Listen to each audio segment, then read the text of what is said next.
can go ahead and get started. Good evening. I know I am not Dr. Nance. He unfortunately can't be with us tonight, so he's asked me to step in for him.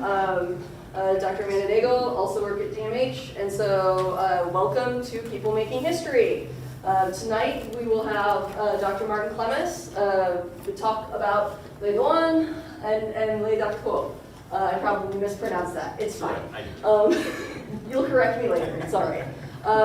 Dr. Clemis has been with the Department of Military History since 2020. Yes. And before that, he got his PhD from Temple, and he's an expert on the Vietnam War, and he has actually already published one book. Maybe we'll publish another one. We'll see. He's published one book already on the Vietnam War called The Control War. So looking at 1968 to 1973. Okay. So without further ado, Dr. Clemis. Thank you so much, Dr. Nagel, for that Nagel, excuse me, for that. Sorry, Nagel, Nagel. I'm in the Vietnam kind of. But thank you for that, and of course, thanks to Leavenworth Library for putting this on, and of course, everybody for being here. It's good to see some students and some colleagues, faculty members. So I really appreciate it. So yes, as part of the People Making History series, I am going to be talking about Le Duan and Le Duc Tho, and what's known as the American War in Vietnam. We call it the Vietnam War in Vietnam. They call it the American War. And although these two individuals made history, right, they're often overlooked by history. People know Ho Chi Minh, they know Vo Nguyen Giap and others. But Le Duan and Le Duc Tho, not so much, and not particularly even if they know Le Duc Tho from the Paris Peace Accords, not so much his contribution to the fight and the eventual victory over the United States. So, Americans know little about the other side of the Vietnam War, meaning the war from the side of the Vietnamese.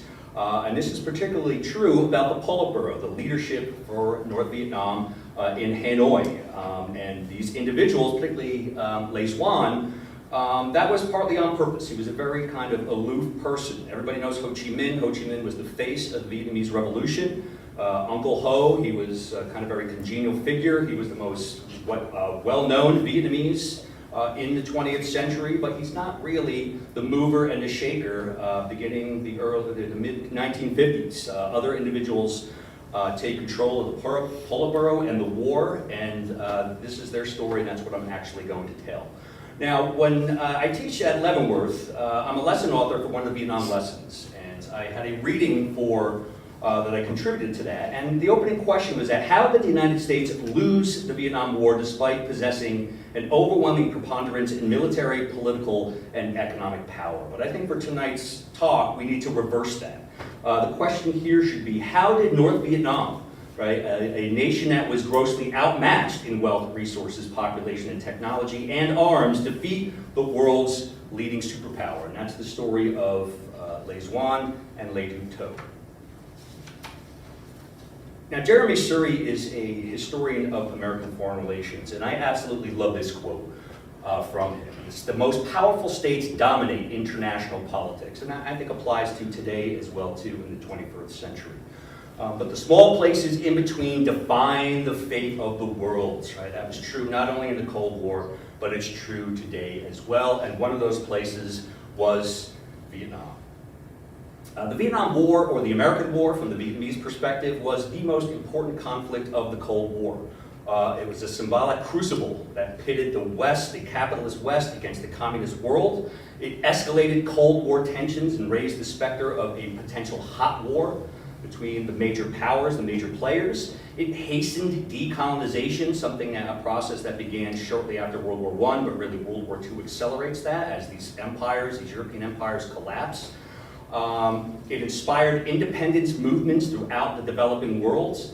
It fostered unity and collaboration between these newly independent states. In very many ways, power has been shifting away from the West throughout the 20th century. The Vietnam War really accelerated that process as well, too. It energized something at the time that was known as the non-alignment movement, meaning newly independent states which did not want to side with either the United States or the Soviet Union in the Cold War for fear that it would wreck their fledgling nations, right? Their own bid for independence and autonomy in international community. The Vietnam War also elevated China as a major player in global politics. This was a kind of really empowered them. And as we know, they are one of our major, if not our primary pacing threat, as we call it in my schoolhouse today. The Vietnam War is what really puts Mao Zedong and China on the map. And it also, of course, humbled the United States, right? This was the first and sadly not the last, right, war the United States has lost. And this led to a crisis of confidence in the United States, both on our internally, domestically, with our political institutions, right, our leadership, but then also when it comes to foreign relations as well, too. The United States has never really gotten over defeat in the Vietnam War, and the ghosts of the Vietnam War still float around the heads of politicians and policymakers through to today. Okay, now where to begin this story? Yes, Vietnam has a long history that stretches back millennia. Their biggest kind of rival, if you will, was actually China, even though they were a neighbor to the north, and even though they adopted a lot of kind of Chinese elements of Chinese culture. There were serious, for a very long time, for hundreds of years, China went in and occupied and subjugated Vietnam. But to really talk about the story today, about the Vietnamese Revolution, you really need to start with the entrance of European powers.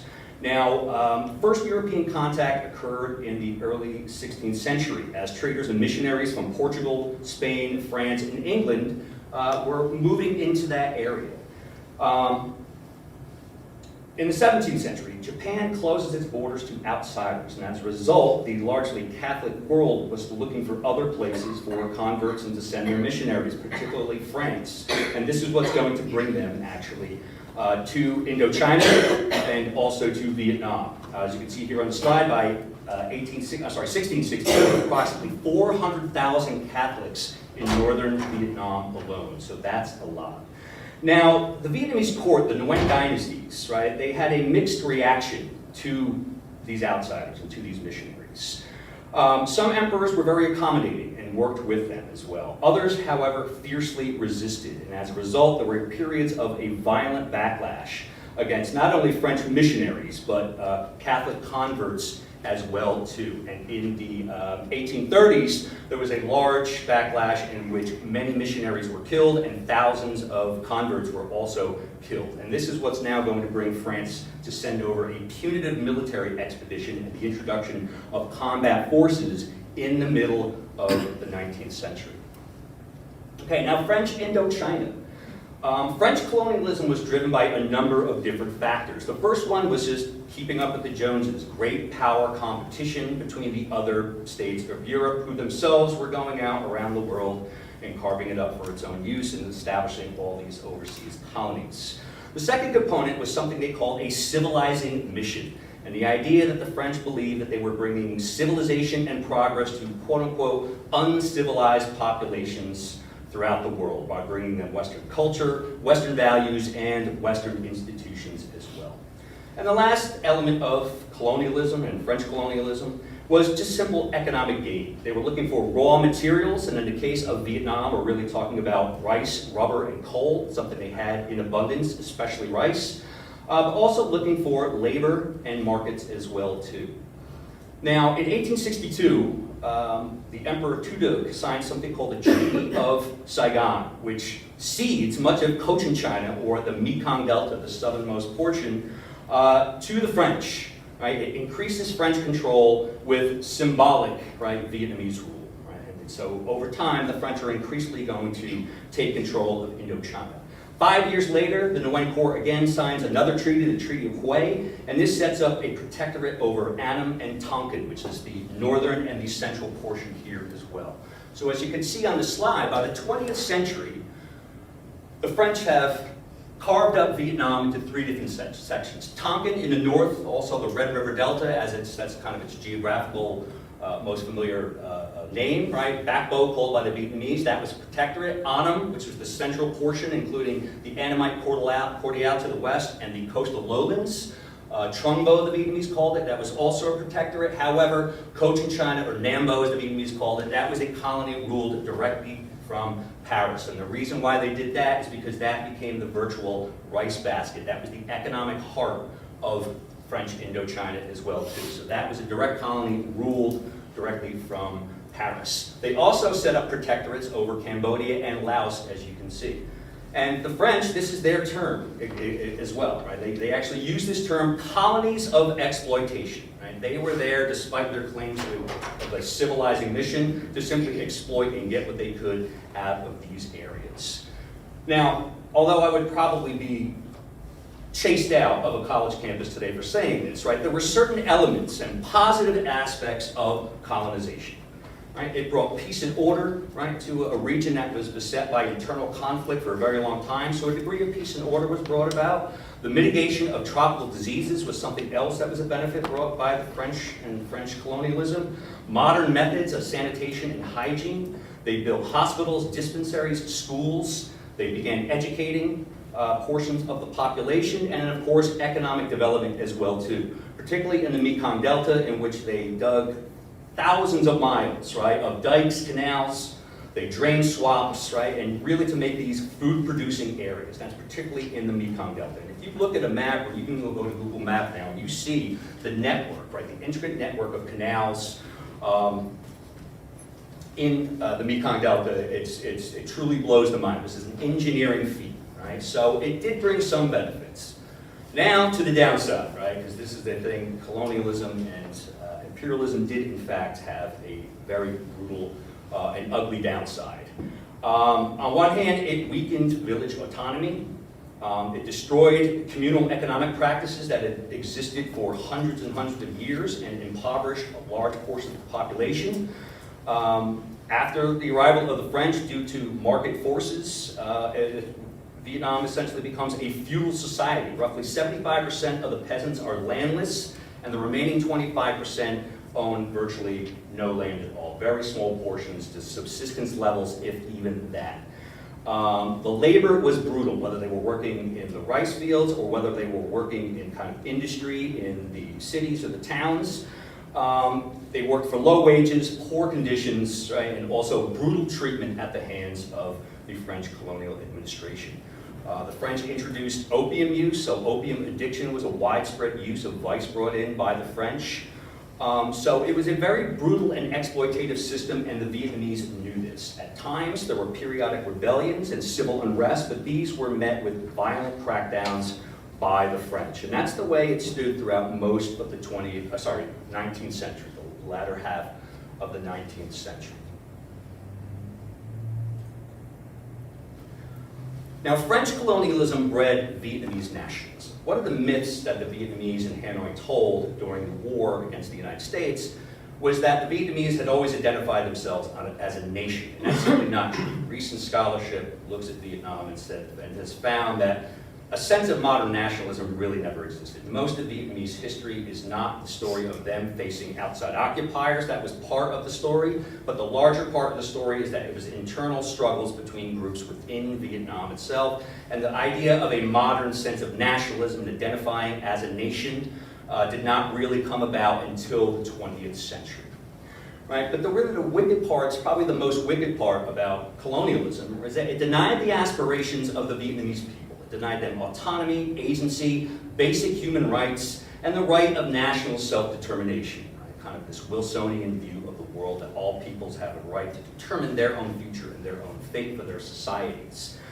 But it's really in the 1890s when you have the beginnings of modern conception of Vietnamese nationalism. They are in fact starting to develop and coalesce around this idea of being a nation, and that's of course coming vis-a-vis the French and the French occupation of Indochina. Now, in the 1920s, nationalist and anti-colonial political parties become prevalent throughout Vietnam. In 1927, the Vietnamese Nationalist Party, the Vietnam Quoc Van Dang, or VNQDD as it was known, gets founded. This was led, however, largely by a small class of Mandarins, right, who were educated. They tended to be landlords, public officials, and other elites that were French educated and Western oriented.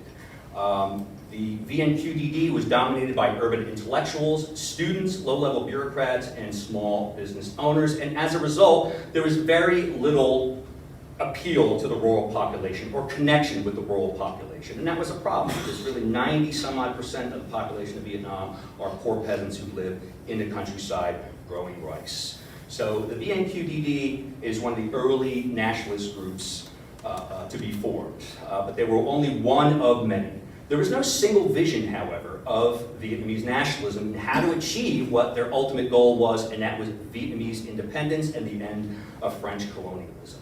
Moderates, right, such as Phan Chau Trinh, they were looking for modest reform, incremental changes within the system to French rule, hoping eventually to reach some kind of political settlement in which France will grant the Vietnamese independence. The other side of the coin, personified by Phan Boi Chau, was a more militant approach. Full and immediate Vietnamese independence was Chau's demand, and if we needed to, he argued, the use of violence to achieve Vietnamese independence as well. So you had a more moderate, in-the-system approach to Vietnamese nationalism and how to end French colonial rule, but you also had a more militant vision as well. Trinh was arrested for subversion. He was imprisoned. He was eventually released and put under house arrest, and he moved to France over time. Phan Boi Chau, he was convicted of treason and arrested in 1925. He was sentenced to death. However, they commuted his death sentence, and he spent the remainder of his life under house arrest. But these two would be very instrumental in birthing, if you will, or inspiring a new generation of Vietnamese nationalists who we're going to talk about, particularly a number of them here tonight. But before I do that, including the most well-known Vietnamese nationalist, Ho Chi Minh, I'm going to talk a little bit about the influence on Ho Chi Minh, because one of his big influences was obviously Vietnamese nationalism. He was considered himself a patriot, pushed hard for Vietnamese independence and the end of French colonial rule. However, he was also a committed communist as well too. I'll explain in a minute how he actually got there. But two of the biggest inspirations for Ho Chi Minh were in fact Marx and Lenin. Now Marx creates the whole kind of theory, right, the Communist Manifesto, in which he says that history is driven by class conflict and class struggle between the bourgeoisie, or the capitalist class, and the proletariat, or the working class. He divides the world into those two groups. You were either oppressor or oppressed, right? You were either the haves or the have-nots, right? And that's how Marx viewed the world, and that's what drives history in Marx's eyes, this idea of class struggle. He's also known for his critique of capitalism. He argued that capitalism had contradictions within it, because capitalists were a small group who exploited the labor of the masses. This created rampant inequality, and that led to alienation and resentment among the working class, right, or the proletariat. Based upon that, his other big argument, or his big idea, was the idea of revolution, that a disaffected and dissatisfied, an angry proletariat would inevitably overthrow the bourgeoisie through violent revolution. They would also then dismantle capitalism and pave the way to communism, not just in one country, but this was a global vision for doing this. Now, Marx put those ideas out. He's essentially set up the whole framework for revolution and communism. However, he doesn't provide a concrete blueprint, right? How do you get from A to B? How do you eventually achieve communism, right? And how do you wage a revolution against the capitalist class and eventually destroy it? And this is where Lenin comes in, right? Lenin translated a lot of Marx's ideas into a blueprint for action, if you will. This is how you wage revolution. This was a lot of his writings. He wrote extensively, I mean, way too much, but nonetheless. Right? But his big ideas was the idea of a vanguard party. Right? Lenin argued that the masses are too ignorant. They have no political consciousness. They're not educated. So what you need is a vanguard party, a disciplined, right, a centralized party, right, who are going to lead the working class, educate them about revolution and Marxism, right? And they're going to lead the revolution, right? So this is one of his big things, a vanguard party, and that, of course, would be the Communist Party as well. He also believed that imperialism was the highest stage of capitalism, or the last stage of capitalism. According to Lenin, capitalism evolves into imperialism because advanced capitalist nations, once they industrialize their own countries have to push out around the world, right, to find and build empires to find labor resources and markets, right? So it's natural that once they establish and are in their own country, that they would push out around the world and create these empires as well. Another thing that Lenin talked about was an alliance of workers and peasants, right? He understood where colonialism and imperialism took place in largely the underdeveloped world. So you needed a union between the workers, the urban industrial workers, and also the peasants who occupied places such as Indochina and elsewhere. You needed an alliance between those two groups. That's how you were going to grow your movement, right, to achieve the revolution. He was also big on national liberation. He supported very widely in his writings, very vocally, national liberation movements throughout colonized areas. And this is a big one, because we're going to see a lot. The Vietnamese took a page from him on this, and that's the idea of proletarian internationalism, and the idea that working classes from all countries throughout the world were going to unite, right, not just in their own countries, but eventually to overthrow global capitalism as well. And this idea of proletarian internationalism is going to become a big thing. So Lenin's writings become very appealing to Ho Chi Minh. I'll give you a little quick bio on him as well. As you can see here, right, he was born in 1890, Duan Sinh Con, right? He was his father was a Mandarin scholar, he was a teacher, and he was a low-level civil servant within the French colonial administration as well, too. Ho Chi Minh, he was educated at the prestigious National College. However, due to his lowly birth and his status, there weren't a lot of opportunities for him, right, in Vietnam. So he leaves Vietnam in 1911, and he travels throughout the world.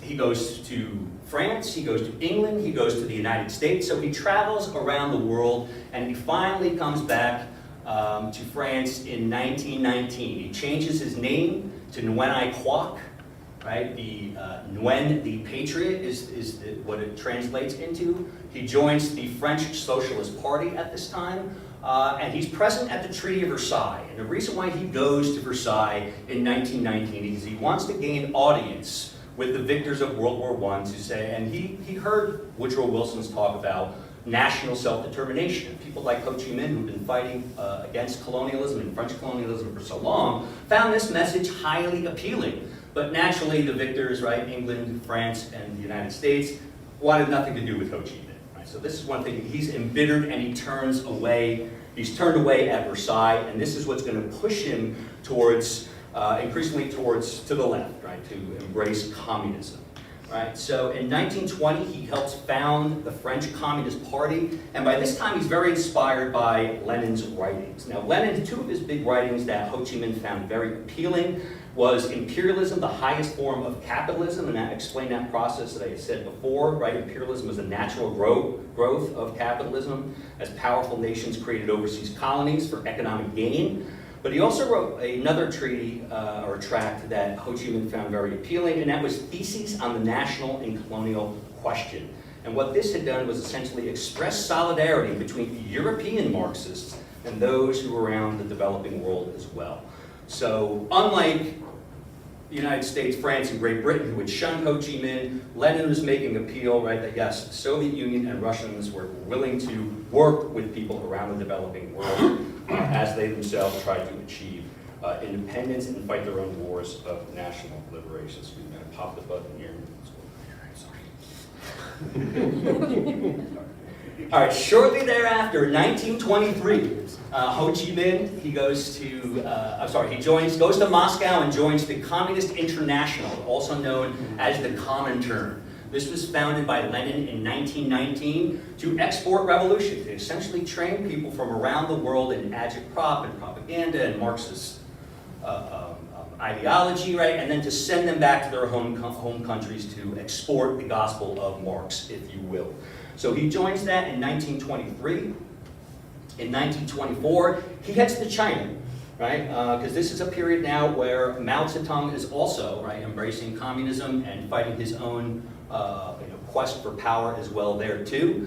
And while he's in China, he forms something called the Vietnamese Revolutionary League, and this is going to be an important organization for drawing in the main people that we are going to talk about tonight, Le Duan and Le Duc Tho. Now, the Vietnamese Revolutionary League was an organization meant to promote anti-colonial and class struggle, right, in order to achieve independence for the Vietnamese themselves. And then in 1930, Ho Chi Minh founds the Indochina Communist Party. So you can't underestimate, and I don't think historians have, right, Ho Chi Minh's importance to the Vietnamese people in Vietnamese history. He's really the father of Vietnamese communism. What he essentially had done, he fused together Vietnamese patriotism, meaning nationalism, with Marxist-Leninist proletarian internationalism. He embraced both of those simultaneously. And his life work was dedicated to Vietnamese independence and world revolution. And now on to our main characters here. Okay, Le Duan was born in 1907 in Quang Tri Province, which is in Annam, right? That's along the coast, the central portion, to a working class family. 1928, he left for Hanoi to work at the Indo-Chinese Railway Office. He got caught up in the increasing radicalism of the 1920s among Vietnamese nationalists. He joined the Vietnamese Revolutionary Youth League, Ho Chi Minh's organization, and in 1929 he joins the Vietnamese Communist Party, or VCP, which later merges with several other communist parties to become the Indo-Chinese Communist Party, or ICP. Now, Le Duc Tho got involved in radical activities at an even younger age. Le Duan was around 20 or so. Le Duc Tho, as a teenager, right, begins anti-colonial agitation, right, pushing back against the French regime. He joins the Revolutionary Youth League in 1928, and he later becomes a member of the ICP himself. Now, both rise quickly through the party ranks due to their kind of force of personality, but also the ruthlessness as well, too, which is something we'll revisit. The ICP was not the only political organization. Remember, the VNQDD, the Vietnamese Nationalist Party, was also a major player, and there were many, many other Vietnamese nationalist parties as well. But in 1930 and 1931, be they communist or non-communist, a number of Vietnamese nationalist parties get together to foment popular unrest against the French colonial regime. They sparked something called the Nguyen Tin uprisings, which were a series of violent strikes, boycotts, demonstrations, and revolts in which these nationalist organizations went around murdering mandarins, civil servants, landlords, and they were also setting fire and destroying government buildings, police stations, churches, anything that stood for outsiders, if you will, any kind of symbol of foreign domination. Right? This engenders a swift and very hard French response. It was deadly, it was aggressive as they hunted down members of these nationalist parties and these dissident political organizations. Many of them were executed, many of them were exiled, and a great many more were put into prison or forced labor camps, including these two individuals. In the 1930s, French Indochina was notorious for its brutal colonial prison system, and both Le Duan and Le Duc Tho spent almost any given time, right, throughout that decade, were in this very brutal prison system. And this prison system became a hotbed of revolutionary action, in which they would get together, share ideas, right, how they're actually going to bring about the revolution, right? So these two individuals really form a bond during that period, although they don't really know each other that well. But still, it's a relatively small circle. They're getting to know each other over time. But you can't, this is one of the things, they become increasingly radicalized over time as a result of the brutality of the French colonial regime. Okay, World War II. Now, any chance of achieving Vietnamese independence were pretty slight in the early 20th century. Let's go about the 1920s and the 1930s. Right? The French were just simply too powerful, and anytime there was a rebellion, they'd be cracked down and broken up pretty easily.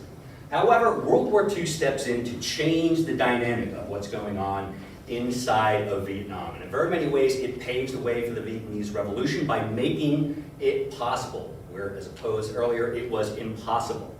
Now, events moved pretty quickly in 1945, but before we get there, right? Ho Chi Minh at this time is in China. He's working with Ho Chi Minh to fight the Japanese occupation there. However, in 1940, Japan invades Indochina. They want to use this as a base area to launch operations throughout the Pacific in World War II. They want to use it as for the resources, for the rubber, for the oil, I'm sorry, for the coal, for the tin. They also particularly want the rice that's grown in Indochina as well too, for the Imperial Japanese Army.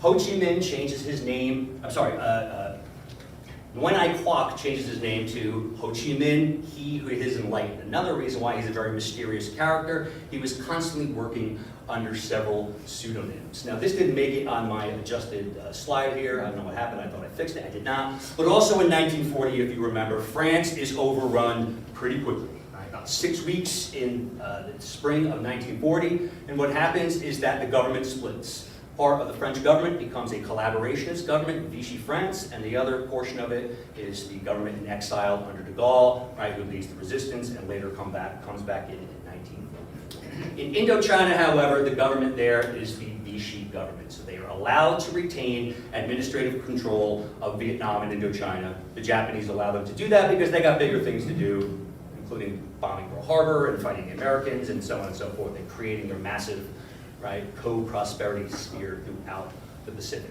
The following year, Ho Chi Minh returns to Vietnam after being on the road or gone for 30 years, and he establishes something called the Vietnam Independence League, or Viet Minh. Right, we'll jump to 1945, right? Now the Viet Minh, although they were waging some degree of guerrilla warfare against the Japanese occupiers and the French colonial regime, it was not very powerful, it was not very widespread, it did not really do too much. However, 1945 is going to be a big year to open up opportunities for the Viet Minh. The first thing is famine. One of the things Japanese forces did inside of Vietnam is they confiscated rice for their use for their army, and as a result, a famine breaks out in late 1944, early 1945. Ho Chi Minh and the Viet Minh use this as an opportunity. They see an opportunity, so they go into a number of different places where rice is being stored in the Red River Delta up in Tonkin, and they quote-unquote liberate this rice and redistribute it to the civilian population. Right? It doesn't really do much to end hunger or anything like that. It's very localized. However, what it does do is the Viet Minh almost overnight jump from being only one of many nationalist groups to being the top dog, in which a lot of people are now going to be willing to back them. Right? In March of 1945, Japan, now fearing a fifth column or a stab in the back as they know they're losing the war, right, they assume direct control of Vietnam. They lock up all the French administrators, the French soldiers and police, and they imprison them. Right? Also that month, the Japanese form a puppet state in Vietnam. They call it the Empire of Vietnam, and they bring back the last Nguyen Emperor Bao Dai to head this puppet state. Right? The OSS arrived in July, Hiroshima and Nagasaki happened in August, right? Japan surrenders in August, right? And Bao Dai abdicates and hands the government over, right, to Ho Chi Minh and the Viet Minh, because by this time they're the most well-known, the largest, the most organized nationalist group that is there, and they form a provisional government in August of 1927. So a lot of things happened very quickly, paving the way for the rise of the Viet Minh and Ho Chi Minh. And it culminates with this. The August Revolution is what they call it. Ho Chi Minh famously, right, goes into Hanoi and very publicly announces Vietnamese independence, that we have our own state now. He declares the Democratic Republic of Vietnam to be a thing, as he's well known in the history books for doing. He cites the Declaration of Independence, right? But this is the August Revolution. It's not a violent overthrow or coup. It was a coup in very many ways. So I shouldn't say coup, but it was not particularly climactic or exciting, if you will, because there was essentially a power vacuum now in Vietnam. Now that the French had been deposed by the Japanese and the Japanese surrendered, the Viet Minh just simply walked into the cities and the administrative buildings and declared themselves in charge. So it's not completely bloodless, but it was not as exciting as you would think it would be. But nonetheless, the August Revolution is a pivotal moment, right, in which Ho Chi Minh and the Viet Minh now declare Vietnamese independence. France, however, has other ideas. Right, and they kick off now the Franco-Viet Minh War. France, based upon its performance in World War II, now wants to come back into Indochina and reclaim its policies. The Viet Minh and Ho Chi Minh say absolutely not, and they set off this particular conflict. Oh, excuse me. Now, the Franco-Vietnamese War, or the First Indochina War, was an 8-year conflict, and it goes back and forth. It was a war of insurgency and counterinsurgency. The Viet Minh are growing conventional forces at the same time, but it was really as an effort to pitting the Viet Minh against the returning French. Now, Stalin initially has no interest in this fight at all. He wants nothing to do with Indochina. Ho Chi Minh requests a formal treaty of alliance, and he's turned down. However, in 1949, Mao Zedong and the Chinese Communist Party defeat Chiang Kai-shek and a nationalist. They seize power, and the following year, Beijing starts now sending advisors, technicians, and military aid, including weapons and equipment, to the Viet Minh to help fight the French. Also, in 1950, something else, the French, because they're trying to make this happen one way or the other, they are trying to get the United States to aid them in this fight. And one way they do that is they create an ostensibly independent Vietnamese state called the State of Vietnam. They bring back that last emperor again for a second time, Bao Dai, and say that he is actually head of state. But for the United States, at least, this is enough for them to start now giving aid to the State of Vietnam. We're not helping the French, right? That was justification. We're helping the State of Vietnam. But nonetheless, this is what's going to set up for the Civil War, Vietnam's third Civil War, and what's going to eventually draw the United States into this as well. 1954, Dien Bien Phu occurs. It's a climactic battle, but to be honest, the French military power and political power is not destroyed by any means, right? But it's still enough. The war is very unpopular back in France.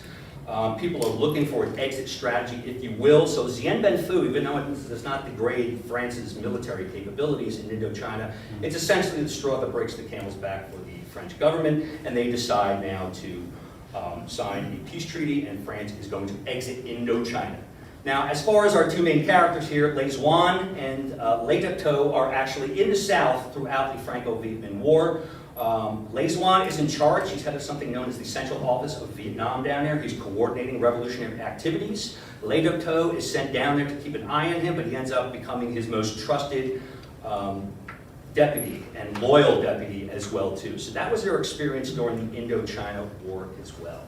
Okay, so after Geneva, right, there was the settlement in 1954 does a number of different things. First, what it does, it recognizes the Democratic Republic of Vietnam as an independent Vietnamese state. It also partitions the nation. And why does it do this? It does this for something they called regroupment. The Franco-Vietnamese War was a war without front lines, in which friendly and enemy, including French and Vietnamese fighting other Vietnamese, are not arrayed behind front lines. They're all intermingled and intermixed together.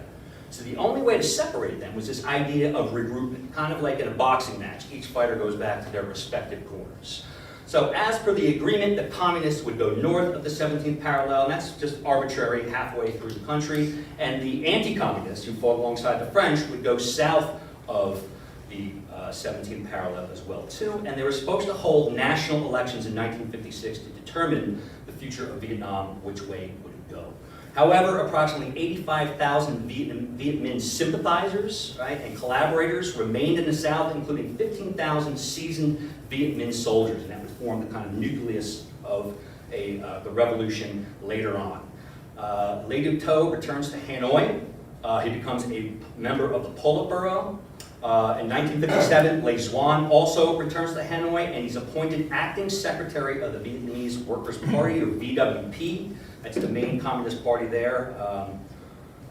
And as soon as they get there, they start politically maneuvering inside the Politburo to consolidate their own power and their own political base.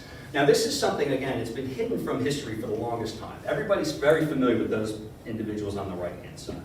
Right? But what happened, there is a schism in the Politburo, largely due to the ambitions of Le Duan, Le Duc Tho, and several others who are really essentially Southerners in this fight. Now, the Politburo was essentially the inner sanctum of the Vietnamese Workers' Party.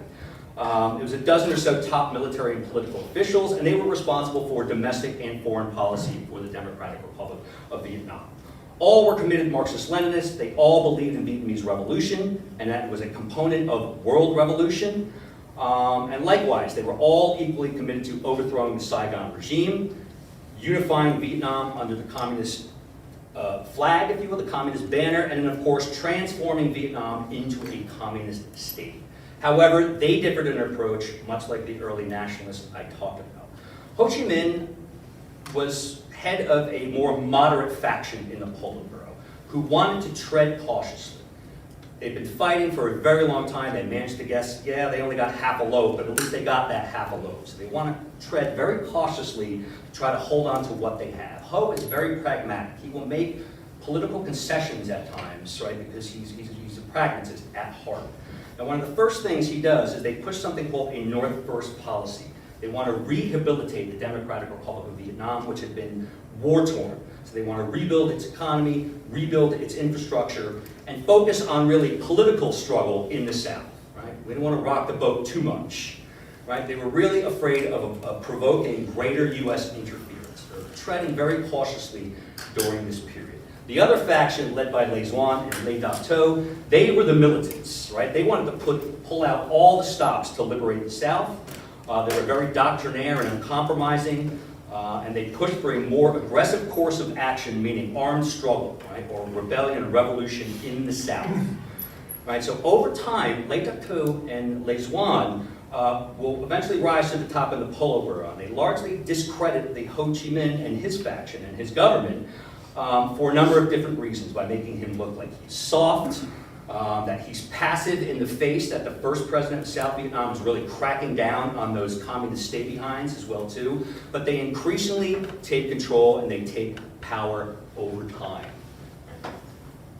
Something else that widened that split within the Politburo, and that is the idea of the Sino-Soviet split. I don't want to go into too much detail, right? But the Soviet Union, right? Various different leaders and Mao Zedong were vying for supremacy for world revolution. They both wanted to be top dog. They both considered themselves rivals as the top of the communist world. And this is something that Hanoi was able to use, very effectively to its own use. It had the enviable position of being courted by two suitors at once, and they were able to wring concessions based upon the Sino-Soviet split out of both of these larger powers. So rather than be manipulated by these larger powers, they in very many ways were manipulating Beijing and Moscow to get what they need when they needed it as well. Now, to draw us into the American War here, right, in 1959, Politburo passes something called Resolution 15. Right? Les Duan becomes now party secretary the following year, meaning he is now top dog, and he moves to consolidate power among his wing. Now, Resolution 15, this is what's now going to gradually draw the United States in. Up to this point, we're essentially just giving military aid to the South. Right? So now Resolution 15 is now calling for armed struggle in the South, right? The violent overthrow of the Saigon regime. Right? What they do is they open the Ho Chi Minh Trail, they escalate guerrilla warfare and insurgency in the South, and the National Liberation Front becomes a thing. Right? The People's Liberation Armed Forces is the armed wing of the National Liberation Front in the South. Now, PAVN, the large conventional forces, they're not allowed to operate in the South. Ho Chi Minh still has some sway in the Politburo, and what he does not want is the Americans getting more involved. So they're called off, but nonetheless, this insurgency, the National Liberation Front, really starts growing and really damaging the Saigon regime over time. The next big move now, and this is really where Les Duan comes out, firmly in control of the Politburo. At the 9th Central Committee plenum, right, when they have these meetings temporarily over time, completely discredits Ho and the moderates, and now they assert their dominance over the Politburo, and they pass something called Resolution 9. What happened is the first president of South Vietnam was assassinated in November of 1963, and as a result, there's very poor leadership. There's a revolving door of poor leadership inside of South Vietnam. The country's quickly spiraling out of control because the insurgency is pushing ahead. So Les Duan really sees an opportunity to go for broke, right? So he calls for an immediate, drastic escalation in the South. He's looking to annihilate South Vietnamese forces, topple the Saigon regime, before the United States can maybe intervene any further or maybe send combat forces over there. Right? But as we know, the United States does get involved in 1964. The Saigon regime is on the ropes by that time, and the Johnson administration feels that it has no choice but to send combat forces. After years of advisement, he feels this is the only way to save South Vietnam from certain collapse. And as you can see by the numbers, right, it escalates gradually over time between 1965 and 1968. Now, how to fight the Americans, right? What is Les Duan going to do here, right? Naturally, Hanoi and North Vietnam are at an asymmetrical disadvantage. They're fighting the world's most formidable military, the world's largest superpower. So what are they going to do? So for Le Duan, he knows he can't achieve a military victory, so instead the emphasis is on strategic exhaustion. Just simply wear out the Americans, deny them at every level of escalation from achieving their objectives. Live to fight another day, and you're going to target, right, their will to fight, right, to recognize our conditions for peace. So the Vietnam War, from Le Duan's perspective, was a test of wills rather than a trial of strength, which it was for the United States. So this is his actual strategy for fighting the United States. Now, not too much time on this, so I think I'm going to skip past this for now. But one of Le Duan's brainchilds, if you will, was something called the General Offensive and General Uprising. Something he launched in '64, right, which draws in the Americans, but now he wants to break the stalemate, right? So in 1968, the Tet Offensive is launched. As you can see, it is a massive operation throughout the length and breadth of South Vietnam. It is huge, right? And of course, these pictures are being beamed into the television sets of Americans, right? And this is something as well. He wanted to target America's political will through the Tet Offensive. This was an intentional center of gravity to attack in Le Duan's eyes. So the General Offensive and General Uprising was supposed to pair military offensives in the countryside with popular uprisings in the city. And when you talk about the role of ideology, Le Duan and the hardliners in the Politburo were, to use a modern phrase, getting high on their own supply, right? They truly believed Marxist ideology to the point that the South were just waiting to overthrow the Saigon regime. All they had to do was bloody their nose and they would rise up. That simply does not happen, right? However, there is some important fallout from this. For them, this is a crushing tactical and military defeat for Hanoi and the National Liberation Front. However, it's a long-term political and strategic victory for these very many different reasons. Why? Because the United States now, after how many years? From 1950 to 1968, right? Almost 20 years of constant escalation, more and more and more. Now all of a sudden we're not only capping our commitment, we are now going to withdraw our forces, which is what we start doing. So this was in fact a trial of, or a test of wills, right? And the United States political will was broken. The other portion of this, and this is where Duc Tho comes in, right? Duc Tho was partly responsible for negotiating with Kissinger at the Paris peace talks. Now, the United States was genuinely looking for a negotiated settlement, right? Peace with honor, right? In which they would go back to the Geneva framework and would settle it through some kind of elections. Hanoi, however, they were using peace talks simply to buy time, right? To wear down the Americans even further, right? So over time, Duc Tho's kind of tenacity at the negotiating table, if you will, they break down U.S. condition number one, and that is bilateral withdrawal of all non-South Vietnamese forces, including North Vietnamese forces as well too. This was an initial condition up until around 1970 or 71, at which point the Nixon administration drops it, and it's going to be having a very important role to play. Le Duan, again, goes for broke in 1972 with another general offensive and general uprising, another massive, massive endeavor. Right? He attempts to go for broke again. Topple the Saigon regime, and now this time, if you can, preclude any chance the Americans are going to leave some kind of residual force to continue to help Saigon. Now this is an operational and tactical failure again for the communists. They are crushed, they are torn up. Right? However, it turns out to be a long strategic victory, because as you can see, they create something called the Third Vietnam, because the Nixon administration dropped that condition of bilateral withdrawal of all forces, right? They have now, as you can see, by 1974, almost 300,000 North Vietnamese Army regulars in the South Vietnam, something that is kept there as a result of the Paris Peace Accords, which happens again in 1973. The agreement on ending the war and restoring the peace in Vietnam neither ended the war nor restored the peace. Right? It continued thereafter. It was a fundamentally flawed treaty simply because it had no enforcement mechanism. Right? The violations by both sides went unchecked. Through 1973 and 1974, the fighting was largely inconclusive, right? As Hanoi probes for weaknesses and the Saigon regime attempts to hold on to all its territory. However, in late 1974, the situation has changed significantly.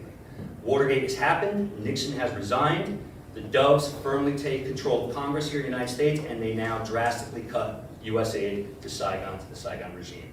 Their military forces are stretched out and exhausted. Soviet aid to the North Vietnam, however, now is robust. And in 1975, they launched the Great Spring Offensive, and in April of 1975, Saigon falls. So between the diplomatic effort and the military effort, right, Le Duc Tho and Le Duan, right, their tenacity and their fight and their willingness to keep on this fight and develop a better strategy than the United States is what is going to propel them to victory over the United States. Yes, we might not have been defeated on the battlefield, right, but as somebody said at the time, it was also irrelevant. The fact that our client state, our whole purpose for being in Vietnam ends in April 1975 means that we lost this war. And Le Duc Tho and Le Duan are the architects behind that. Thank you very much.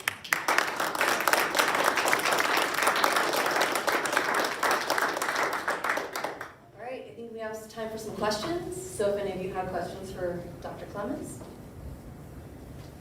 Yeah. Sir, please. When did the Americans send in advisors to the French government? Was it before 1954 or what? Eisenhower. Yeah, under Eisenhower, he sent it. Not before 1954, but after. Once the state of Vietnam, well, yeah, no, I shouldn't say that. Yes.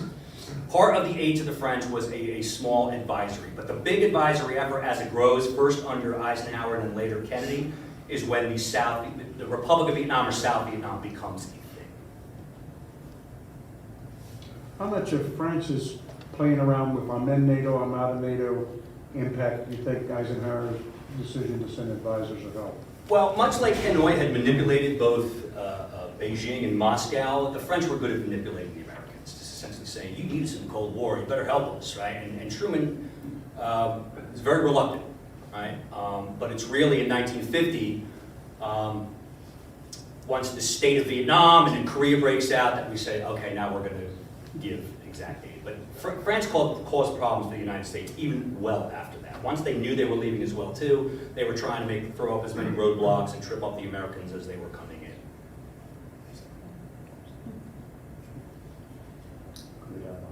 in. Frustrating allies, for sure. The historical perspective is all Ho Chi Minh. During the war, Johnson administration, then Nixon, were they well aware of Ho Chi Minh not really being the driving force of, so Le Duan, that was not on their, he was not on their radar screen. I mean, they had dossiers and they knew they were members of the Politburo, but still, the focus was on Ho Chi Minh and Giap were kind of the big players that everybody believed were calling the shots, right? And they are truly the ones who were doing it in the French War. But it's really in the late 1950s where they start losing control. That by 1960, they're essentially marginalized, including Giap himself. Yeah, he comes in and out as far as helping plan military operations and working on tech and other things, but they're pretty much sent into the wilderness, and these guys are the ones who are really calling the shots. So do you think, is that an intelligence failure, analysis failure, or does it really matter? I don't know if it matters, but it's just the idea of Democratic Republic of Vietnam is a authoritarian police state, right, who control the narrative very, very carefully. They did it with their own soldiers. We had to glean and gain information on them based upon captured documents and other things. So it's really hard to penetrate that veil. So I don't really fault them overly for that. And I think historians kind of took that up. It's not until recently in which a number of scholars have gotten into the archives in Hanoi, in which even historians and policymakers are like, oh my God, we never knew. We knew they were there and they were doing something, but we never knew what an instrumental role and the most important role that they had in this.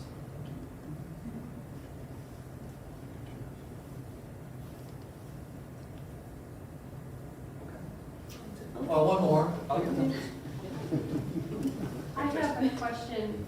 Do you have any comment on, I'll just explain my experience. I grew up in Seattle, and so about 1980, we had a lot of refugees, Laos, Cambodians, Vietnamese. Do you know what propelled that? Yes, that was essentially after the Saigon regime was conquered. The Socialist Republic of Vietnam is the unification of Vietnam. And those who worked for the South Vietnamese, whether military or civil servants, they became targets. They were sent to re-education camps, some of these individuals, for decades. So it was just essentially an attempt to flee, right? They feared that it would be another bloodbath, right? People understood what was going on in China and how Mao was just slaughtering people. I mean, to their credit, the Hanoi regime did not do that. But they did kill people and imprison and incarcerate people in re-education camps for a very long time. So that was essentially, and there was, the thing is, Ho Chi Minh and the Vietnamese communists have always been granted the kind of the honor of being the true Vietnamese nationalists. That's simply not true. Other people just were genuinely anti-communist as well too. They feared communism because there were so many Catholics in the South. That was another element as well too. But a fear of a crackdown because they either collaborated with the Saigon regime or worked for it or fought for it. That's one of the reasons why they leave that area. And of course, Cambodia and Laos are riven with their own civil wars, with the Khmer Rouge and Pathet Lao and the killing fields and all that stuff as well. So, Could you comment on our relationship with Vietnam now? From what I understand, it's a great vacation spot, the beaches of Da Nang, all kinds of visitors now going to Vietnam. right. Our relations with Vietnam is drastically improved. Well, I think it's, I think it has room for more improvement, but remember, with the Socialist Republic of Vietnam, or SRV, right, they still have to worry about the larger dragon, their neighbor, China, who's not going to let them just form some kind of alliance with the United States. But increasingly close economic ties, there is a period of healing and reconciliation even between those that actually fought the war. A lot of Vietnam vets are going over there and meeting counterparts. Thanks, again, I'm not on a college campus so I can say this, but French colonialism and later on the American intervention here, we laid the infrastructure that allowed the South Vietnamese economy, or the Vietnamese economy, to take off beginning in the 1980s. Now, as soon as they achieve power, Le Duan wants to make this a communist state. It starts, taking back all the land that was redistributed, collectivizing all that stuff, and it becomes a basket case. Even though an economic basket case, even though you could just throw rice anywhere and almost grow it, right? And the United States had introduced Green Revolution technology going to war, they abandoned all that for kind of Marxist principles, economic principles, and agricultural principles, and they can't feed their own population. They're actually importing rice from the Soviet Union. It's not until Le Duan and some of the other hardliners pass away and start drifting out of power that they introduced these reforms, and then they were on economic takeoff ever since. They're a thoroughly modern country nowadays. Yeah, it's a great place to vacation. I mean, some of these cities, Da Nang and Saigon or Ho Chi Minh City, and Hanoi, I mean, these are first-rate places. They're very youthful, they're very modern and Western looking in their orientation. But again, I think they're only going to take that so far, given that China is the big bully in the area. So. Can I add something, Martin? Sure, please. CGSC started accepting Vietnamese students from the north, from Vietnam, about 2014 or 15. My team had the first two, and it was interesting because one was an infantryman who had been selected to come to CGSC, and the other one was a commissar, basically to watch him. No families were allowed to come. The second year, there was another Vietnamese infantryman and then a commissar, no families. The third year, they actually started allowing families, and they didn't have the commissar. They trusted him enough by the third year to allow him to come. And I had the student the third year, and he was interesting because I asked him, about because it was the American War. We've fought 3 wars since then. We don't really dwell on this one. We've had a lot more recent ones. And the other thing is, he went to his grandfather. His grandfather never talked about his role in the war until he got selected to come to CGSC. And then his grandfather opened up and told him all about what he had done during the American War. So it was really fascinating. And my son, when he was at KU, they used to have a program where they got 20 Vietnamese teachers would come to learn English for a year, and then they go back. My son went over to visit one of them he became friends with, and flew in Hanoi, and then spent 2 days in Hanoi all by himself, and then he got on a bus and went up by the Chinese border to this village, and he's 5'9", and he was a head taller than anybody in the village, and they had not seen Americans, Caucasians. They would come up and look at him and stuff, and he never, zero anti-American sentiment for him. So, thanks. Yeah, no, thanks for that, Mark. I've had 2 Vietnamese students, one this year, never as my regular staff group, but that took my elective, and Yeah, it's great to get that perspective, that insight. For these students, again, they're young, they had no commissars there. Their knowledge of the war, yes, it's slanted in their country, but they have no memory. I think that's another reason why you have this period now of increasing reconciliation between Vietnam and America, is because it's like something that these older people had done, right? And that this younger generation have no direct memory of the war. And I think that's another reason why you see this kind of coming together, if you will, after a long time. All right, great. Let's Okay, well, thank you all.